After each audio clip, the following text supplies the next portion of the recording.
جب میری نئی شادی ہوئی تو میری تھائی نے مجھ سے کہا کہ ہماری ساس چائے کی بہت شوقین ہے، اور اگر میں کبھی رات کو بچوں کو سلانے کمرے جاؤں اور دیر ہو جائے تو آپ ضرور اس کے لیے رات کا چائے بنایا کریں۔ میں نے کہا ٹھیک ہے۔ اکثر میں اپنی ساس کو دیکھتی تھی جو کہ ہنستی تھی اور خود سے باتیں کرتی تھی۔ میں سوچ رہی تھی شاید جب اڈیڑھ عمر کے لوگ اسی طرح خود سے باتیں بھی کرتے ہیں اور ہنستی بھی ہے، اس لیے میں اگنور کرتی تھی۔ اس لیے ایک رات اسی طرح میری تھائی میکے گئی تھی تو میں نے اپنی ساس سے پوچھا چائے پیو گی؟ رات کے 9 بج رہے تھے۔ اس نے مجھے کہا ہاں میں چائے پیوں گی۔ پھر میں جب چائے بنانے لگی تو وہ میری طرف حیرانی سے دیکھ رہی تھی۔ ہماری ساس چائے کی بہت شوقین تھی۔ میں چائے بنانے لگی تو وہ ہنس رہی تھی۔ مجھے ایسا لگ رہا تھا جیسے وہ کسی سے بات کر رہی ہے۔ پھر میں نے سوچا چلو خود سے باتیں کر رہی ہوگی۔ اکثر عورتوں کی جب زیادہ عمر ہو جاتی ہے تو وہ اپنے ساتھ باتیں کرتی ہے۔ اسی طرح میں کچن میں مصروف تھی اور میں اس کے لیے اچھی سی کڑک چائے بنانے میں مصروف تھی۔ میں نے سوچا 2 کپ چائے بناتی ہوں، 1 کپ ان کے لیے، 1 کپ اپنے لیے۔ وہ مجھے اپنے کمرے سے دیکھ رہی تھی۔ مجھے اس کا شکل کچھ عجیب سا لگ رہا تھا۔ مجھے تھوڑی دیر کے لیے ڈر لگا کہ میں نے سوچا ایسا کچھ نہیں ہے، یہ مجھے بس اس لیے دیکھ رہی ہے کہ میں اس کے لیے چائے جلدی بناؤں۔ پھر میری اچانک حیرانگی کی حد ہو گئی کیونکہ ہماری ایک چھوٹی سی نند تھی جو کہ بہت دور گئی تھی کچھ دنوں کے لیے۔ اچانک وہ برآمدے میں آ رہی تھی۔ میں سمجھی کہ اچھا میری ساس اس لیے ہنس رہی ہے کہ آج صباحت آئی ہوئی ہے۔ صباحت 14 سال کی بچی تھی۔ وہ اپنے دوسرے بھائی کے گھر کچھ دنوں کے لیے گئی تھی اسلام آباد، تو وہ شاید رات کو آ گئی ہے۔ اب میں نے صباحت کی طرف دیکھا اور ہنسی کہ اچھا تم آ گئی، چلو۔ میں نے 3 کپ ٹرے میں رکھے۔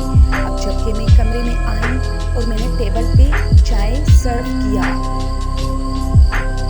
تو میری ساس نے مجھ سے کہا کہ یہ 3 کپ کس لیے؟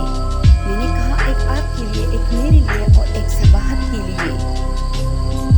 تو اس نے مجھ سے کہا صباحت کہاں ہے؟ کیا تمہیں نہیں پتا اتنے دنوں سے وہ گئی ہے؟ میں نے ان سے کہا امی جان کیا کہہ رہی ہو؟ ابھی وہ آئی تھی، مجھے برآمدے میں نظر آئی۔ میں سمجھی آپ اس لیے خود سے باتیں کر رہی تھی۔ میں سمجھی آپ شاید ان سے بات کر رہی ہے اور وہ آپ کے کمرے کی طرف آ گئی۔ وہ مجھے چوری چوری دیکھ رہی تھی۔ میں نے سوچا اس کو بھی ٹھنڈ لگی ہوگی اس لیے 3 کپ رکھ دیے۔ میری سانس ہنسنے لگی لیکن میں بھی ہنستی رہی کیونکہ میں سوچ رہی تھی وہ میرے ساتھ مذاق کر رہی ہے۔ لیکن اب مذاق کافی زیادہ دیر تک تو نہیں چل سکتا، اس لیے میں تھوڑا خاموش ہو گئی کہ میری ساس کو کیا ہوا جو ہنس رہی ہے۔ میں نے کہا کیا مذاق ہے، بس کرے۔ اب جب وہ آئی ہے تو چھپانے کی کیا ضرورت ہے؟ اس نے قسم کھائی وہ نہیں آئی اس لیے میں تم پہ ہنس رہی ہوں، سائیکو ہو تم۔ میں واقعی سائیکو بن گئی۔ میں اتنی ڈر گئی کہ وہ بچی کون تھی برآمدے میں؟ وہ تو صباحت تھی۔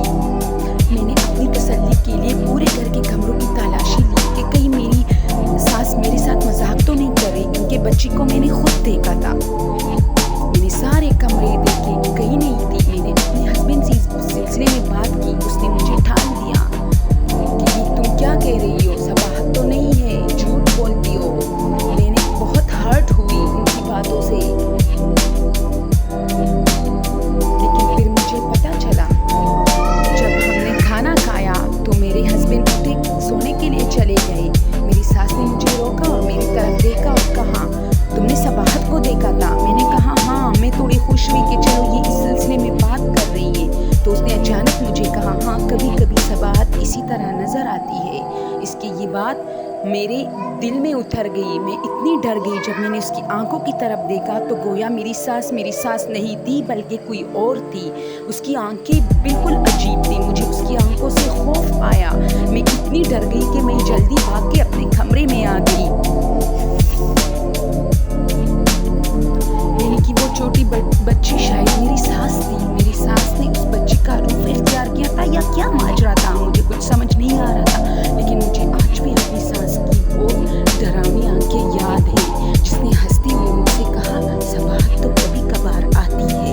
یعنی کہ جو میں نے دیکھا تھا، جو شیڈو ایسا اس کے ساتھ کبھی کبھار ہوتا ہے، تب میں سوچنے لگی کہ اس رہی ہے, ہنستی ہے, تو اس کا مطلب وہ کسی سے باتیں کرتی ہے اور ہنستی ہے. مجھے بہت ڈر لگتا ہے اب اس گھر میں. دوستو اگر چینل پسند ہو تو پلیز سبسکرائب کیجئے. Thank you so much.